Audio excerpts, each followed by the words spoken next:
In our laboratory conditions, we make everything as perfect as can be. We give them all the best flow rates and water conditions as we know. And still, it's 2% of the fertilized eggs make it through metamorphosis on a good run, like a good typical run. Welcome to OYSTER-ology, a podcast all about the wide world of oysters, aquaculture, and everything from spat to shuck. I'm your host, Kevin Cox. When most of us think of oysters, we picture ragged shells sticking out of the water along a shoreline, or a platter of perfectly shucked oysters glistening on a bed of ice. But do we ever think of where oysters come from? If a baby oyster could ask its mommy where it came from, I know, it's ridiculous because oysters don't have brains, they can't talk, they never even meet their parents, and they're, well, oysters. But if they could, what do you think the answer would be? To address that question, I have not a talking oyster mommy, but rather my guest, Dr. Melissa DellaTorre. Dr. DellaTorre is the Chief Executive Officer of Pacific Hybreed, a commercial shellfish breeding outfit in the Pacific Northwest and Hawaii, whose mission is to improve the health and resilience of shellfish through careful breeding and genetics. She earned her doctorate in marine biology and in biological oceanography from the University of Southern California, and also has a master's in environmental toxicology from NYU and a BA in neuroscience from Bowdoin College. Yeah, she's one of those really smart scientists who dedicates her time to figuring out how to develop and better breed stronger, more resilient shellfish through genetic testing and really hard science. Oh yeah, and although she's so humble and soft-spoken, she's a total badass who, when she's not studying, breeding, or caring for millions of microscopic baby shellfish, or teaching, or lecturing, or publishing scholarly works, or doing, CEO business stuff, she relaxes by competing in the Kona Ironman World Championships, swims, scuba dives, dirt bikes, spearfishes, and volunteers for Habitat for Humanity. And she's graciously made time to help us better understand the early life cycle and challenges of oysters and where they come from. So put on your thinking caps and lean into your stereo microscopes to learn about hybrid vigor, biosecurity, oyster inbreeding, oyster herpes, the tiny food that microscopic oysters eat, gametes, POMS, and even sturgeons in New York, with my guest, Dr. Melissa DellaTorre. Hi, Melissa. It is so great to have you on OYSTER-ology. Thank you. It's fun to get the chance to talk again. Where in Hawaii are you right now? I'm in Kona on the Big Island. Okay, so you are currently the Chief Executive Officer of Pacific Hybreed. And Pacific Hybreed is a Pacific Northwest company that's focused mainly in commercial shellfish breeding programs to benefit the West Coast aquaculture world. Exactly. So what I'd like to do is hear a little bit about Pacific Hybreed first, just so we kind of understand the context of what you do. And then I want to hear more about you. But tell me a little bit about Pacific Hybreed. Yeah, so the company was started by our two founders, Professors Joth Davis and Dennis Hedgecock, and they've had, decades of experience, both as far as Jonathan is being a farm owner and Dennis coming from all his genetic research on shellfish. So the two of them came together and founded Pacific Hybreed back in 2014, based on the concept of hybrid vigor. What is hybrid So vigor? it's a concept that's been used a lot in the agriculture industry with plants such as corn. So it's a series of inbreeding and then hybridizing to improve yield and performance of the animals. So you're taking different strains or species of shellfish and breeding them together to create something new and stronger? Yep. Yeah. And so we start that just from wild populations. So to start the process, we just pick one male and one female, just natural wild animals coming from Washington. And we'll mate those to produce a family. So they're all siblings with the same parents. So we're not genetically modifying the organisms, but we're finding natural resilience that's just seen in oysters and then pulling out those resilient genes through crossbreeding. So you just kind of take a walk on the edge of water somewhere where there's some wild oysters growing and look and say, oh, those look pretty good. Let's give those a try. Yeah, and then the real work comes from genotyping them and doing that genetic process to map which ones should be paired with each other. And that's one thing that sets our company apart from other programs that are doing selective breeding, which is where you would just choose the two, biggest, best looking animals and mate Hmm. those together.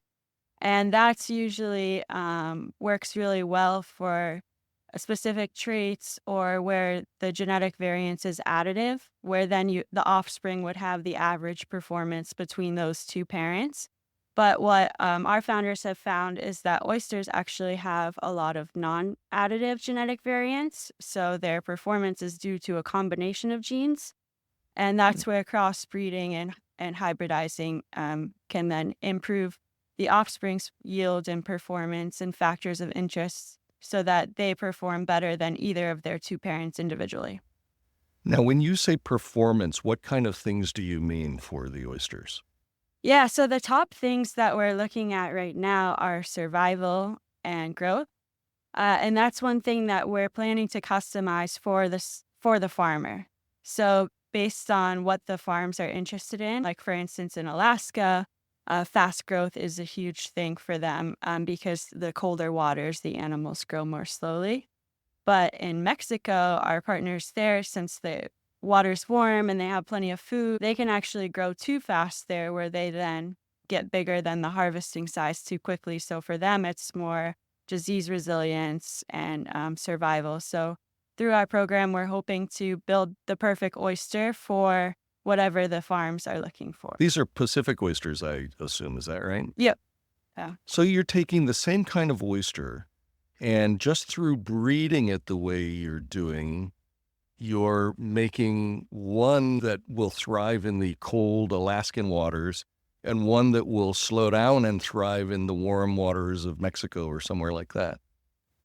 Yep. Yeah. So far we've created like 200 different genetic lines, starting No at the kidding. generation zero.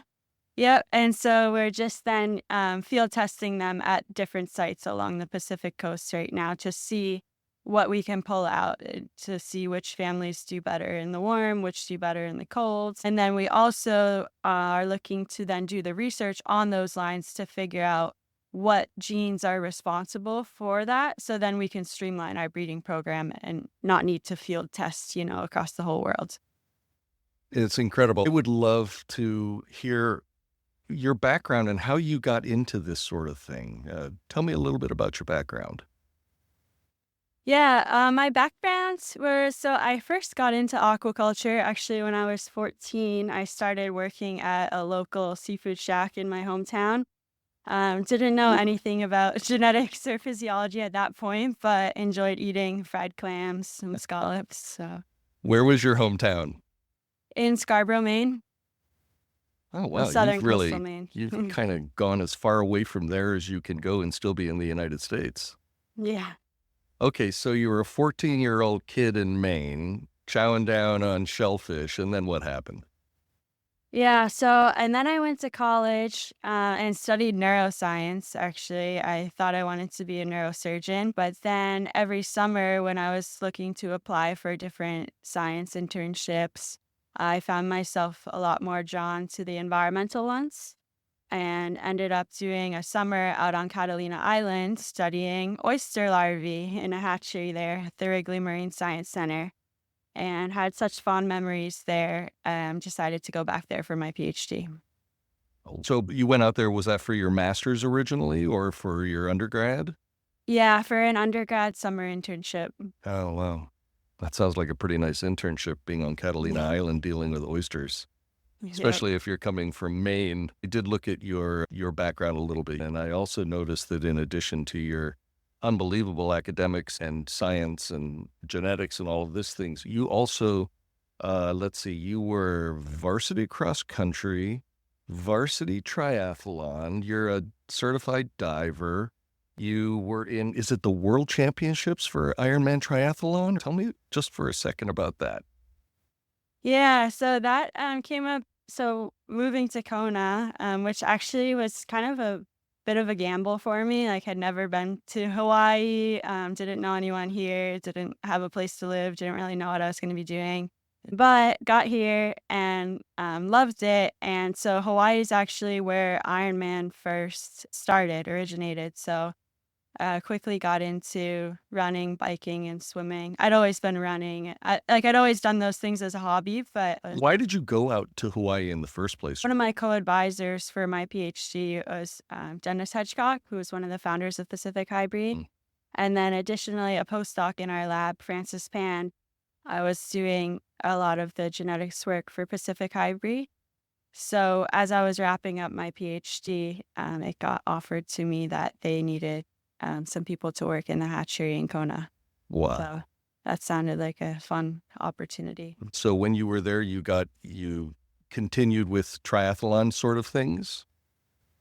Yep. Yeah. Since I didn't know anyone here, I pretty much just joined all the clubs. So they have a run club, a bike club, a swim club, a dive club. So just jumped straight into all the activities here to see what Hawaii was all about, and got pretty hooked on the triathlon thing. So you're a badass is basically what I'm hearing here. I mean, with your science and your business acumen and all of these other things, it's pretty fascinating. You have a pretty interesting background. So was it when you got to Hawaii that you discovered Pacific Hybreed, or how did that whole relationship come about? Yeah, so I had known about it. So I started at USC in 2016 and worked pretty closely. My lab worked pretty closely with Dennis Hedgecock in his lab, so we could combine the physiology with the genetics and Right. get kind of the whole picture of nature and nurture with the larvae. So I had been tuned into Pacific Hybreed since that time. And at some point before that, you were involved, I think maybe it was in your master's, you were involved with sturgeons and work with sturgeons? Yeah, that was my master's that I did at New York University. So the sturgeon, so in the Hudson River, it's a super fun site for PCBs, so polychlorinated biphenyls. Nasty things like And that, right? yeah. So, and the sturgeon in particular, they were getting curved spines and they were getting these, different diseases due to that. So my project there was actually the first kind of bit of genetics I got into, is looking at the molecular mechanisms and gene expression of different drivers for that. When I think of sturgeons, I think of caviar, basically. Isn't that where caviar, Yep. caviar comes from? That, but probably not Yeah. the same kind that you were dealing with, right? Yeah, so you wouldn't want the caviar from those sturgeon, but I did work with the larvae, so saw a lot of sturgeon eggs. So let's get back to oysters for a minute. Can you describe what is the kind of the early life cycle of an oyster from, I guess, the hatching standpoint, or maybe even before? Yeah, so the life cycle of the oyster starts with conditioning the adults. So we try to mimic the natural conditions to get them ready to spawn. So we'll slowly ramp up the temperature, we'll ramp up the food, make the conditions good for spawning. And then the oysters will start releasing their gametes. So that will mate. For our breeding program, we want just one male and one female to mate together. And so once those eggs are fertilized, you can see the first, under a microscope, you can see that first polar body, the first cell division happen in about a half an hour. Wow. And then within less than 48 hours, they've already developed their shells, and they spend their first few weeks actually as free swimming plankton in the water column. So they grow from, about 100 microns in size, like a tenth of a millimeter, and then up until about 300 microns when they're ready to go through metamorphosis and set. And that's based on, food availability and temperature, the timeline for that. So you're talking about initially things that you can really only see under a microscope. You can't see them in the water at all. They're so small. Yep, exactly. Oysters can change their sex, and I don't know what impact that has on on trying to separate, find the right male and the right female and breed them the way you described. How do you deal with that? Yeah, yep. So they're protandric. So usually they'll start as males and then they'll turn into females later in life. And every once in a while, you get a hermaphrodite that has both eggs and sperm. Hmm. And so there are a couple ways we can do that to try to see what their sex are before we spawn them. And one of those methods is just drilling a little hole in them and then sticking in a pipette tip and then taking a small sample so we can see if they're male or female. And the oysters actually then can rebuild shell over that hole. So year to year, they Really? recover from that. Yeah. And then the other method that we use is Epsom salt. So if you put them in an Epsom bath, they'll start to open up their shell a little bit, just enough for you to, again, just get a little pipette in there and see whether they're ripe and whether they're a male or female. That's unbelievable. The only genetics that I've ever really heard much about when it comes to oysters is the distinction between the number of chromosomes, and there's the diploids and the triploids and that sort of thing. Can you explain a little bit about what that is and how that's different from what you guys are doing? Yeah, yep. So, and ultimately, we're hoping to combine that triploidy with hybrids. But yeah, the triploids are preferred in a lot of instances because you can induce triploidy, so basically giving the animals a third chromosome, and that makes them sterile. So there's a lot of advantages, and then for one, they don't then reproduce with the natural population. So there's a biosecurity to that. You don't have the populations mixing between the wild natural populations and the ones that farmers are growing in cages for aquaculture. Okay, biosecurity can mean a number of different things in the oyster world. Often people think of it as meaning the security and safety of eating oysters, for example, keeping them cold after they're harvested so Vibrio and other diseases and bacteria don't develop and make you sick. But what Melissa's talking about here is biosecurity of the population of an oyster. And what that really means is you don't want to introduce foreign bacteria or germs or even foreign oysters into an existing population. This is one of the reasons why in many places, including Washington State, for example, when you can go publicly and harvest oysters, you have to shuck them on the beach where you found them, and you have to return the shells to that beach. You can't take them away, shuck them later, and dump the shells off on some other beach or somewhere else because there are different pathogens which could infiltrate the existing population, which is foreign, and create a kill-off or something like that. So that's what biosecurity means in this instance. But then also, because the animals are sterile, so usually regular diploid oysters in the summer use all their energy to convert into gametes so they can reproduce. And then after they spawn, their body is completely emaciated. Like you wouldn't be able to harvest that oyster because it has no like meat or body to it. Mm-hmm. So by producing triploids, because they're not using that energy for reproduction, they have a lot more energy to then use for growth. So triploids are often faster growers. However, there are studies now showing some farms have a lot of triploid mortality. And it seems to be more prevalent in warmer waters. Like the triploids, for some reason, are more susceptible to mass die-offs. And sometimes that's happening right before harvest, which is super frustrating for the farms, of course. So that is one thing that, we're trying to solve. So there's two methods to make triploidy. One is to chemically induce it when the eggs get fertilized. And then the other is to spawn a diploid with a tetraploid. And so research avenues we're looking at is creating better tetraploid stocks that can be used to then make better performing triploid. So then you have the normal wild oyster, I guess it would be naturally a diploid, right? Yep.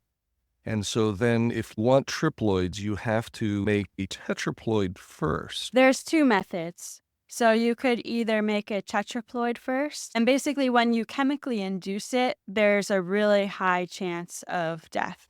So the more kind of surefire way to get a good triploid spawn is to mate a diploid with a tetraploid, because then you know that they're going to be 100% triploids. versus if you chemically induce the triploids just straight away without going through tetraploids, you there's more room for failure. So then when you get a triploid, what you're saying is they appear, at least in some cases, to not thrive as well in warmer waters. Are you working to develop oysters that are more tolerant or resistant to warm temperatures versus cold? Yeah, that's exactly what one of our goals is to do. How do you do something? I mean, how do you even figure out what to try? Yeah, so we kind of have two approaches to it. And one being just putting all those lines out there. So one of our field testing sites is in Baja, Mexico, where the water stays warm all year round. So we have different genetic lines out there and under those conditions and just looking to see which ones do best.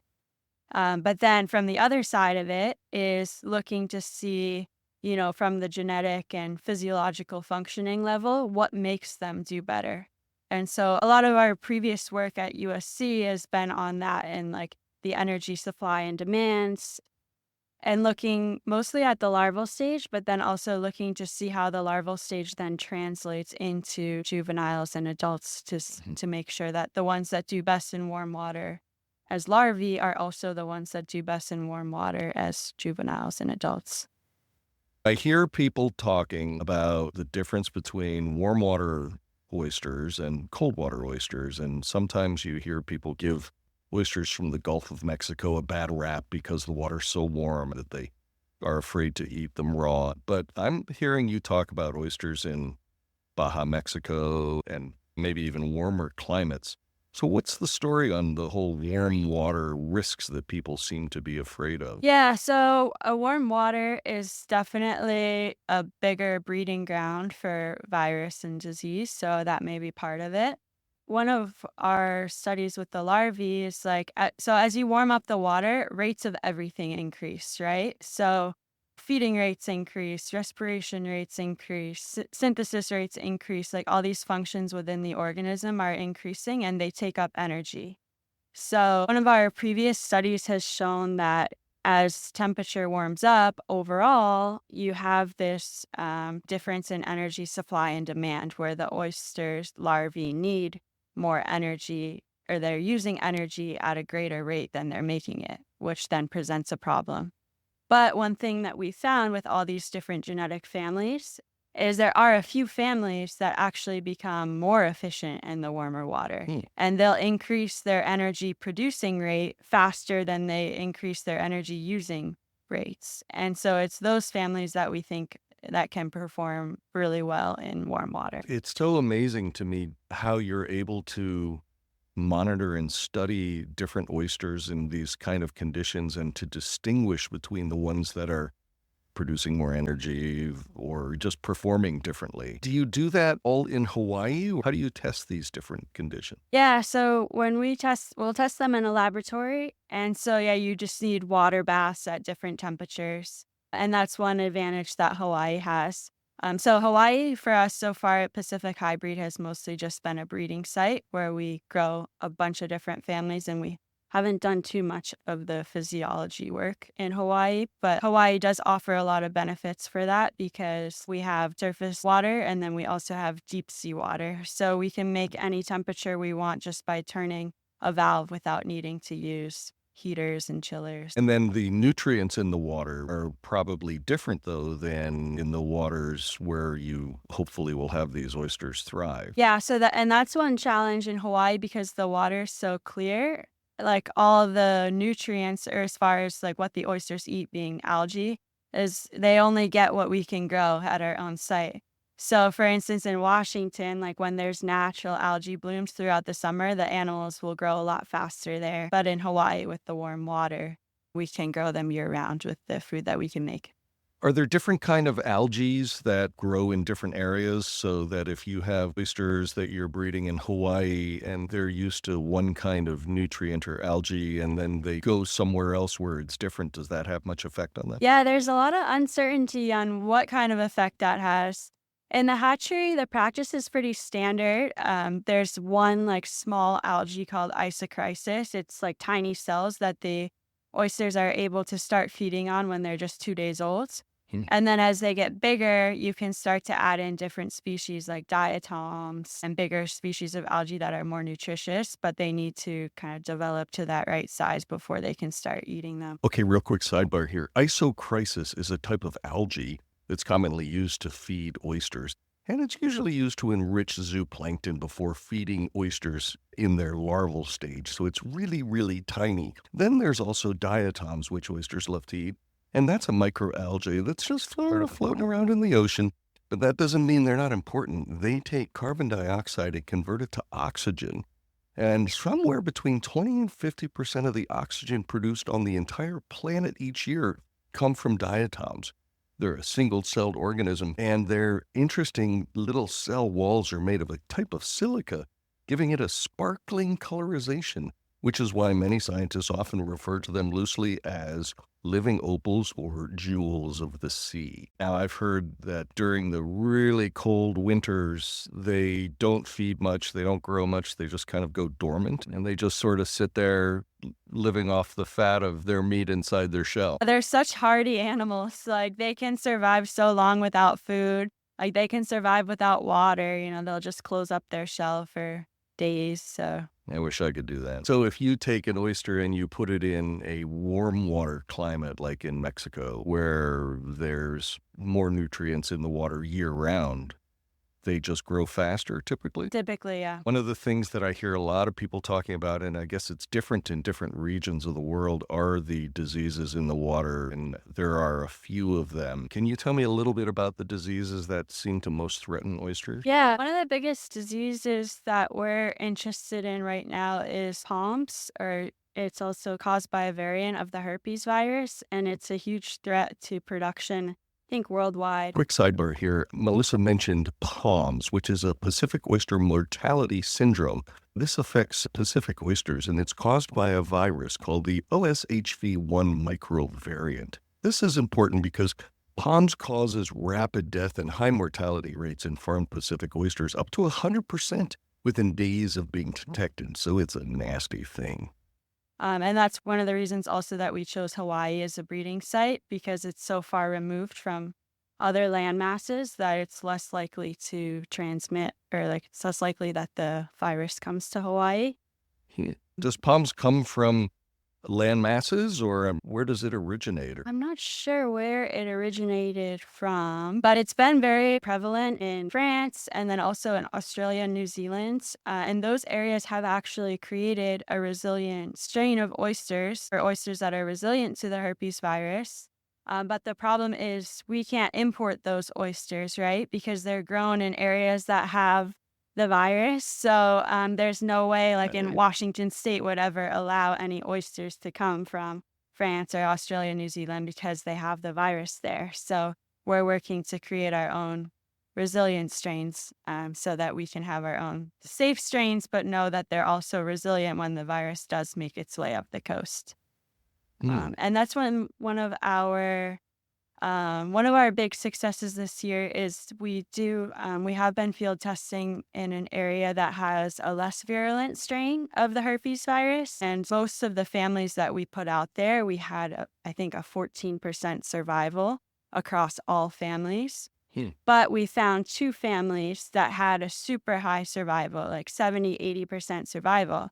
And then afterwards, when we genotyped those families and got them sampled for the viral load, all of the other families had that herpes virus that we found in those families, but those 2 with the best survival rate didn't have any viral load. So that was one of our biggest accomplishments, is finding a resilient strain in that area further. Wow. So then when you find a resilient strain like those 2, those are the 2 you're going to focus on in terms of further development, I guess, right?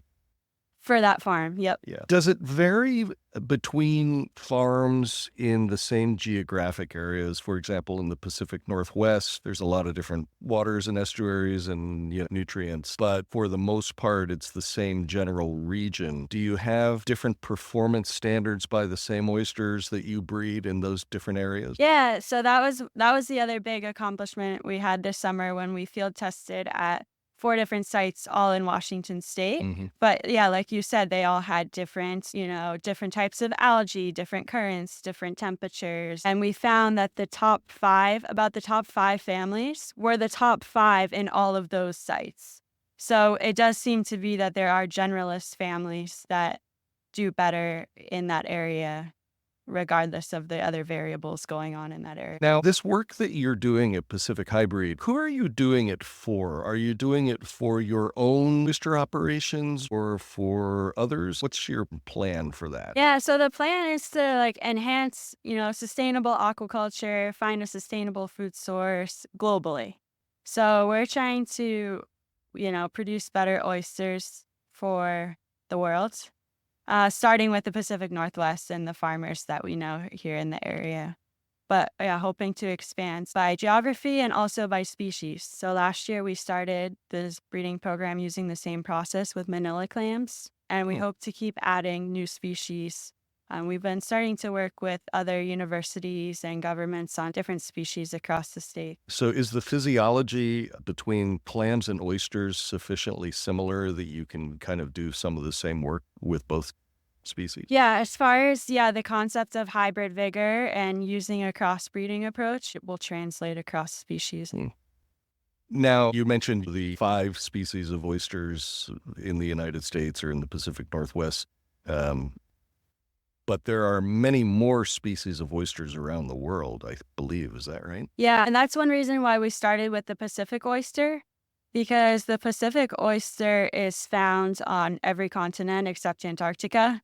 So it's the number 1 grown oyster species in the world. Oh, So okay. even just using the Pacific oyster, there's tons of room for expansion. And then hopefully you could take that, the learnings that you get from that, and apply it to other species in different parts of the world. Exactly. And how would that work? Would you sell broodstock or seed or something to other oyster farms around the world? Yeah, so there's a bit of a permitting process involved that Mhm. we're still getting a hang of the regulations and things that will be required in order for us to ship seed or broodstock to those other areas. I guess the crossbreeding or biocontamination between different oyster species is a problem. I know that some years ago, when there was a huge mortality experience in the East Coast, they considered introducing Pacific oysters to the East Coast. And for reasons I don't fully understand, hopefully I'll find somebody who can explain it one day, it was decided that that wasn't going to happen. It wasn't a good idea because of the cross-contamination. Is that something you have to deal with when you're dealing with a specific species and introducing it somewhere else? Yeah, I think we will definitely stay away from introducing a species where it's not already present. I Hmm. think, yeah, there's definitely a risk for unintentional consequences, and that species could become invasive and then outperform the native species in that area, which can be problematic. So, yeah, we definitely wouldn't be introducing a species to an area where it's not already there. So, if I understand the history of oyster aquaculture or just oysters in general, at least in the Pacific Northwest, that kind of already happened years and years ago because Mm, originally there was just the Olympia oyster. yeah. And then was it the Pacific oyster that was introduced? Yep. And now it's the big kahuna, so to speak. But Olympias are still growing wild. Yeah, and there's the Puget Sound Restoration Fund. There's some organizations that are trying to help bring back those populations of Olympias. And then what about the various Japanese strains of oysters like the Kumamotos and those? How does that impact the work you're doing? Yeah, so we hope to start crossbreeding those species as well. Hmm. That's one thing where the triploids can be really important, because if you put triploid animals out there for aquaculture, they don't spawn. So they're not going to then start producing populations in the wild or in the environment, or crossbreeding with other oyster species or anything like that. So triploids would then be used for oyster aquaculture, where there's actually farming of oysters as opposed to shellfish restoration in the wild or something like that. And that's one way of controlling it, by not allowing them to reproduce, because they're triploids. You're not going to have that kind of invasion. I often hear people talking about the negative impacts on shellfish from ocean acidification. and the rising levels of acid and changes in pH balances in our different seas. Do you deal much with that sort of issue? Yeah, so that's when we're working on actually grant research proposals to be able to get more into that. Hmm. And we don't have any, results to share from that yet, but it's definitely a big area for research and something that we look forward to hopefully collaborating on. What are the principal threats to oysters in the water these days? I mean, you mentioned POMS. What other kind of diseases or threats exist that are really large scale? I think the big ones is temperature, ocean acidification, and disease. And it's interesting because even in the wild, so oysters have a type 3 survival. So less than 1% of them are going to survive. So even in the hatchery, when in our laboratory conditions, we make everything as perfect as can be. We purify the water as much as we can. We grow algae, sterilize the algae as much as we can, give them all the best flow rates and water conditions as we know. And still, it's 2% of the fertilized eggs make it through metamorphosis on a good run, like a good typical run. And then in the wilds, like you have all these other factors of like larvae dispersing into areas that are uninhabitable. You have predation, starvation if there's a lack of food. So their chances there are less than 1%. And a lot of that's thought to be due to genetic inviability. So you have to produce a hell of a lot of larvae or little baby oysters just to have a normal average survival rate. Do you ever feel bad when they die? Like, oh, we just Yeah, lost a million all the oysters. time. Yeah, it's the worst feeling, especially when you've been putting all your time and effort into growing them every day, and then they just die. So I'm trying to picture your facilities in Hawaii where you do this. Can you describe a little bit about what it's like at Pacific Hybrid? Yeah, so our goal is to grow a bunch of family lines. So we start all of these single male female pair matings, and then they each need their own individual tank. So we have a shipping container that fits 50-liter tanks, and each of those tanks then has an algae line, an air line, and a water line. Mhm. And then they each have like a banjo screen on them. So, and then every other day we'll siphon out the water in all those tanks and condense them onto a small mesh screen, put them into a little beaker, count them, photograph them, put them back.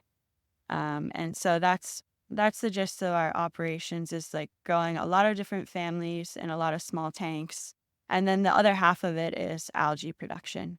So we grow 3 different types of algae species at every level from a petri dish to a flask to like a bigger jug and then into bags and tanks. How do you grow algae? I mean, algae, you start out with little individual cells and just develop them. Yeah, they grow with light. So we'll add the nutrients that they need and then just let them reproduce in the light. So the algae growth is critical because that's what you're feeding to the oysters.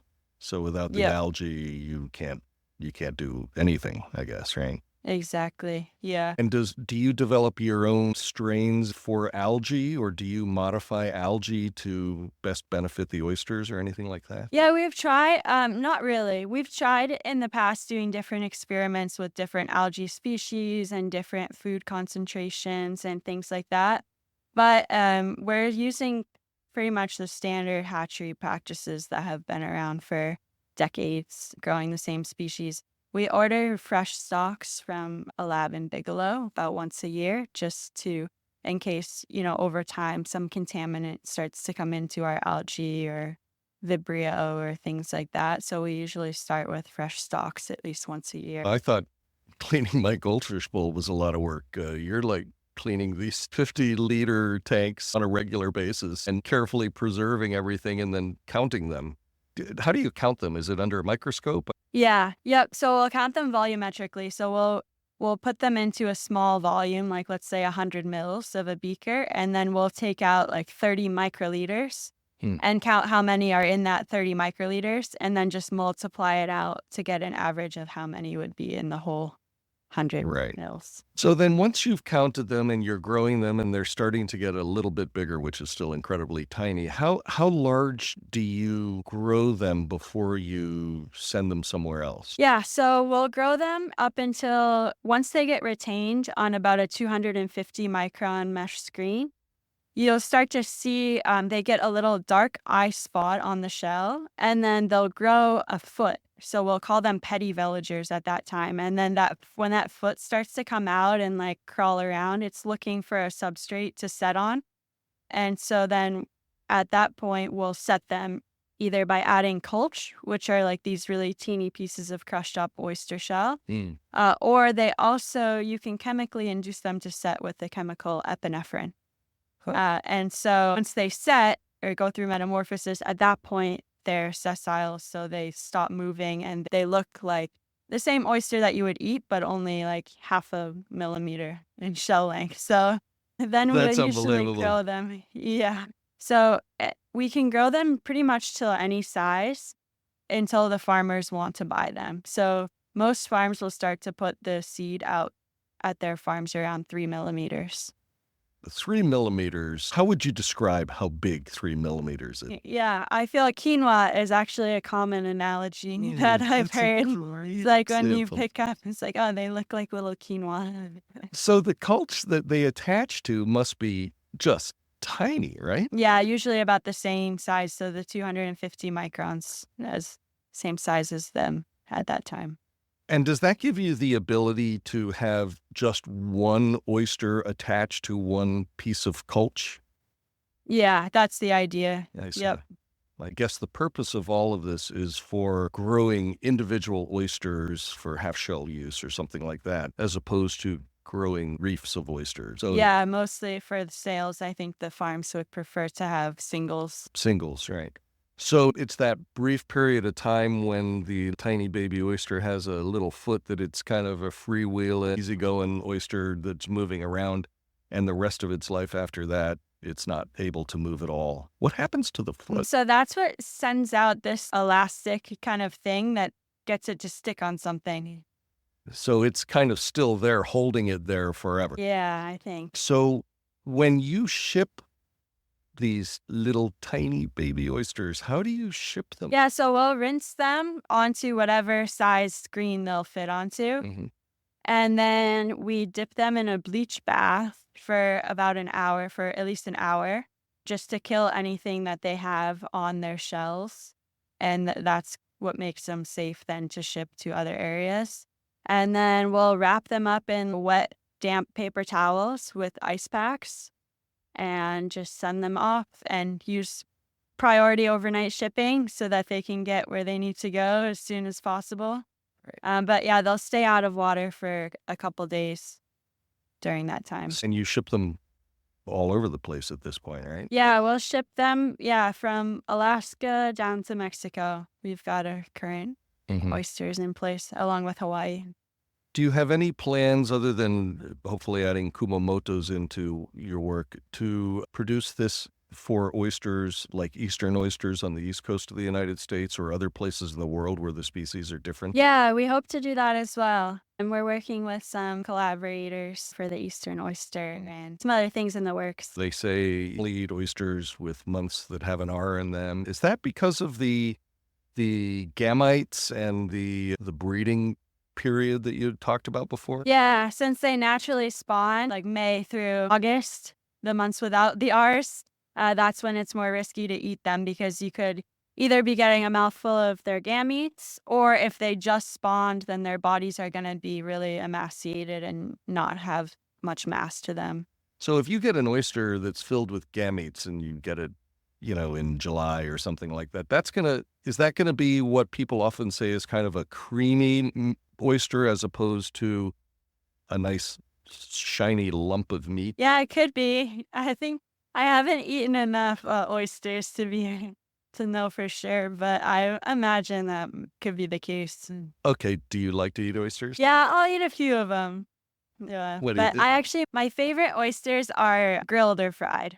That's interesting. Yeah. Is that just because you feel a little guilty eating the live guys since you work so hard to help them thrive? Yeah, maybe. What kind of expansion plans do you have in terms of growth? Is the company's plan to be the number one leader of oyster seed around the world, or what's your kind of long-term goal? Yeah, that's the goal. And it takes, like, through our breeding program, it takes us 4 generations to get to our final superior product. So we're not yet market ready. We're just testing different hybrids, doing more on the research side of things, and figuring out what the best combos for crossbreeding will be and how that differs in different areas. Mhm. But starting next year is when we'll be able to really crank out the better performing hybrids. So we hope to continue growing from there. That's cool. So how long is a generation? It depends on a lot of factors and obviously the species too. Mhm. For the Pacific oysters, it can be anywhere from 1 to 3 years. For us, it's been, yeah, about a year and a half. So Yeah. does that mean to say that you will actually hold on to some of your oysters until they're fully grown, full adult oysters to monitor their performance all the way through their life cycle?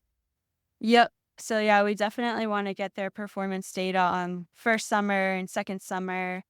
And actually, so the hybrids that we're using now were produced back in 2015 or Really? 20. So oysters will live 25 or more years. So we can keep respawning the same ones year after year. So we hope to have a genetic repository of all our different genetic lines. So we'll definitely need to find a big place to keep all those lines going as we continue. Right now, you kind of have like a little oyster zoo going on there, it sounds like. Yep. And Yeah. how big is your facility in Hawaii? So we have 3 shipping containers, Hmm. and then we've got land space with a bunch of large tanks for algae growing. So it's about 5,000 square feet. So it's Hmm. quite small. Mhm. We have room to grow. But that's the other part of our breeding program is, like, right now, there's still so much uncertainty as far as what causes variability in growth. So we'll start 50 different genetic families at the same time Mm. from broodstock that grew up in the same conditions, keep the families all the same with the same food, same temperature, same flow rates, same number of larvae per tank. And some families grow really fast and some families grow really slow. And some have really high survival and some completely die off. Hmm. So once we figure out the reasoning behind that, and we learn what factors to look for, we can really make our program more efficient and not have to waste time growing all these families just to learn that they're not good performers. Right. You hear about with some mammals that too much inbreeding within the same family can be a negative thing for the overall population of the animal. Is that something that is an issue with oysters or other shellfish? Yeah, that's a huge issue. And yeah, it actually can happen really quickly with oysters too. We've done some work that's shown that inbreeding depression can be seen after just the first generation of mating siblings together. Yeah. And I think that's why a lot of farms or hatcheries that do selective breeding, if they choose the 2 biggest and best oysters, their offspring can actually be really horrible because if those 2 adults were related to each other, then you can start to get that inbreeding depression. And since we know that only 1% of oysters survive in the wild, like, they're very likely to be related to each other. Yeah. So that's something that we're definitely cognizant of. And our program actually inbreeds them for 1 generation before we crossbreed them as part of the process of hybrid vigor. What are the biggest challenges that you guys are facing right now at Pacific Hybreed, and how are you dealing with them? Yeah, a huge challenge for us has been water quality issues, Mm. and it's caused a lot of larval mortality for us. Actually, in our facility in Washington, they started having water quality issues a couple years ago and found that it was due to the pipelines. So now for our larval runs there, they have a truck with a water trailer and go down to the dock, fill up water off the dock, and use that water. And it grows really well for larvae. And then last year, Kona started having water quality issues, and we tried the same thing, just using water straight from the ocean. But unfortunately, that hasn't worked for us in Kona. So we're still working through a lot of different water treatments, taking measurements, sending a bunch of samples off to different places to test for different things and trying to figure out what the problem is. So if you're not getting water from the ocean and using that, what do you start with? I guess it needs to be completely sterile, no, chemicals or anything in it. You can't just get it out of the sink, right? Right, yeah, so it usually gets pumped from the ocean, and it goes through a series of sand filters and then cartridge filters and sock filters. So ultimately, we filter for the larval stage when they're more vulnerable and susceptible to different things. All the seawater goes through a filter of 0.35 microns, No. and it gets UV treated. And that's sort of standard hatchery practice to do that. And then we also put it through charcoal or activated carbon filter. And we add different additives like EDTA and calcium carbonate, just give them everything that they should need to grow and try and take out everything that's not good for them. The more you tell me, the more complex I see what you're doing is, because you're not just doing the research and the development with the oysters, you're also in the algae and food production business and also in the water conditioning business before you even get started with the actual purpose of being there, which is the oysters themselves. Mhm. Are you only doing this work in Hawaii, or are you also doing anything in the Pacific Northwest? We also have a hatchery site at the NOAA facility in Manchester, Washington. Hmm. So right now, that's our productive site where all the breeding work is actually being done as well. How many people do you have in Hawaii working on all of this? Just two of us right now. Just two of you? You guys, just Yeah. two of you are doing all of that? So we've gone through a lot of struggles. We've had a lot of challenges in the last year. So our staff has been climbing up and down. So Yeah. it's a little bit unfortunate right now since the water's not working for us. Mhm. It's been one of our big challenges. It must be difficult because you can't just get anybody off the street who's interested in oysters. You need somebody who really has the kind of background in education, genetics, and that sort of thing. Do you deal much with other universities or institutions to try and find people who can help you? Yeah, definitely. There's a lot of initiatives in Hawaii and getting people interested in aquaculture. I would imagine that the Hawaii connection might be appealing to some people as well. If they have the background and it's like, and Hawaii, I could do that for a while. But like any job, there's certain aspects of it which suck. So what sucks in your work? What's the thing you like least about what you Yeah, so one of the hardest things I think is how you can't schedule it. So it's like the animals are ruling the schedule, so you can't really plan things outside of work. Or when you have larvae going, it's like they need to be fed and cared for every day. So it doesn't matter if it's a weekend or a holiday. You can try to like spawn them on a certain day to get them through metamorphosis at a certain time, but then despite your conditioning, it's like they just decide not to spawn or they have some prolonged larval phase and they're not ready to move to the next stage when they should be. So that's one thing. those pesky kids. And then you put your best effort into like caring for them, making sure everything's perfect. You spend all of these hours every day and then you come in and they just died overnight. And so it's like, oh, all that wasted time and effort, like doing all the work for that many days just to have them die. I can't imagine the feeling that you must have when you walk in there. How do you know when they're dead? So you very much obviously know when they're dead when they have an empty shell. So usually but you have to look at them under the microscope Right. first. So like while you're draining the tank and you see them collecting on the screen, you're like, oh yeah, they're good. But then when you actually take a sample and look at them under the microscope, you'll see like just clear, transparent shells, and you'll know that they're dead. But sometimes it's slower than that. It's like they'll just stop eating or stop growing, and they'll die slowly over time. And like you want to be hopeful. You're like, oh, it's still got some color to it. Like the lighting's just wrong. But then you realize they're dead. So if you see some that are not doing well and they're still alive, but they're suffering, is there anything you can do? Do you add more food or what do you do to try and keep them going?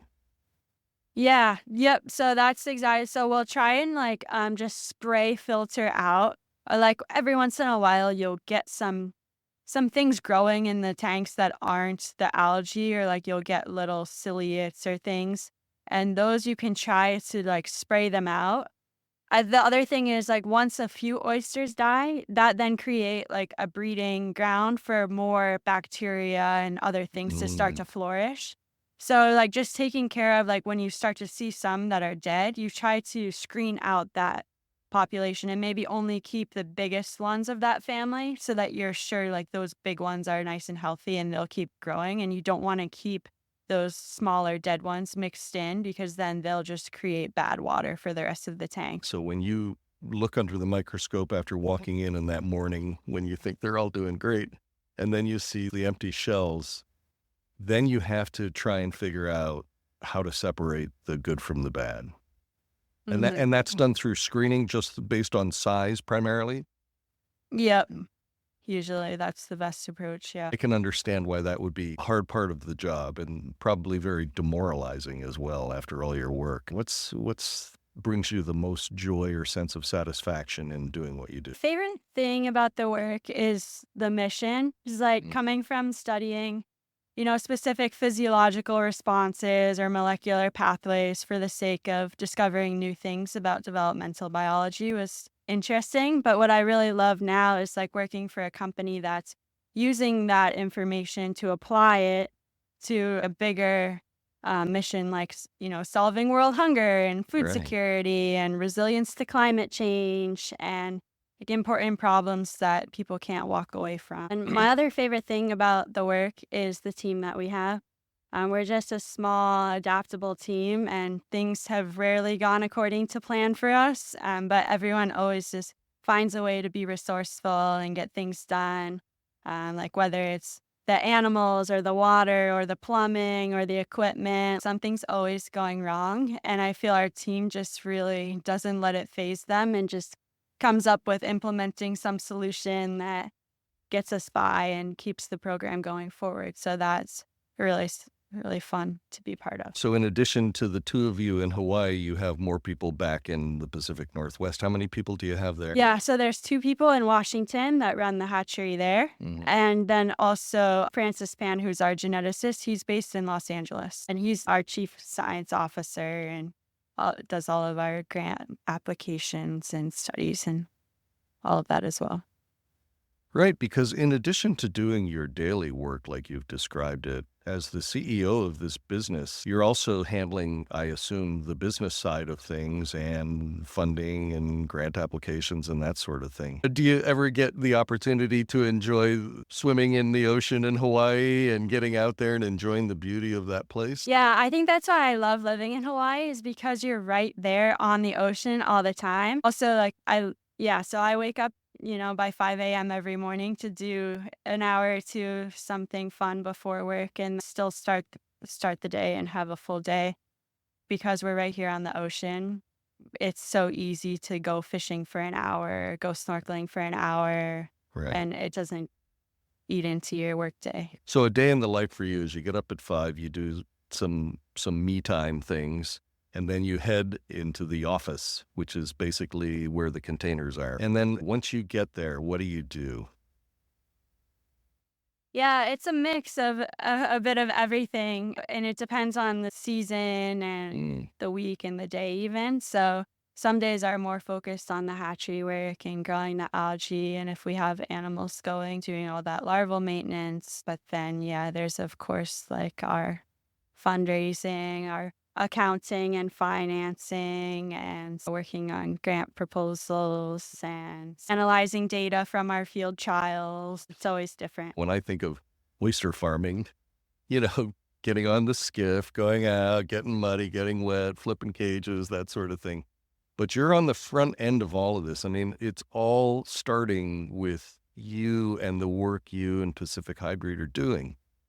That's kind of the very beginning of the whole story. And just from hearing the little that you've told us, the devil is in the details and the science behind it is extraordinary. So thank you so much for joining me and keep growing oyster babies. Thanks. Well, that's it for this episode of Oyster-ology. Thanks to my guest, Dr. Melissa DellaTorre. As always, show notes can be found on this episode's page, and if you enjoyed it, please rate or review it on whatever podcast platform you listen on. I'm your host, Kevin Cox.